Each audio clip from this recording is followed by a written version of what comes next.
Кооператив урамында яшәүчеләр чисталык мәсьәләсенә аеруча игътибар берсен иде. Капка төпләрендә өелеп яткан чүп-чар өемнәре урамны бердә бизәми. Кеше хезмәтен кадерлик, чисталыкны саклый белик әле. Капка төбендәге чүпне иелеп алырга да иренеп тора кайберәүләр. Кооператив урамында яшәүче Азат Гыйлфанов чисталыкны бергәләп сакларга чакыра. Бу бүтән эчендә кирәк әйбер. Шуңа матурлыктан дибез. Шуның өчен тырышабыз. Бер кат эшкәрткән инде, менә тагы икенче катына бүгін менә техника килеп сибергән, наоборот, үйіп кенә китте. Бүтәннәр дә шулай итәләр. Үзебез өчен бит. Үзебезгә матурлык кирәк. Планга кертелмәсә дә ремонт барышында шәхси йортларның капка төбенә кадәр асфальт яисә брусчатка җәелде. Менә шул ясап биргән капкаларын чиста тотарга өйрәнсен иде халык.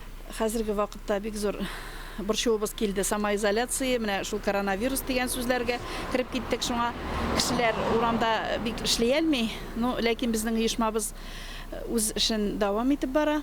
Тәртип белән генә. Үзебезнең райондашларыбыз гел чиста тоталар, карап торалар матур иттереп.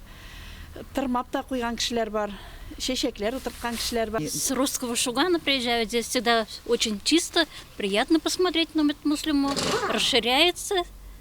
Улицы красивые, всегда дома такие красивые, новые. Узган җәйдә төзекләндерелгән бакча урамында да эшләр дәвам итә. Капка төпләренә комлы балчык җәелә. Бу урамда яшәүчеләр дә капка ихата алларын чиста тотсын иде. Җиренә җиткереп башкарылган эшләрне кадерләргә дә өйрәник. Лилия Шәймиева, Айрат Фазылов, Мөслим телевидениесе.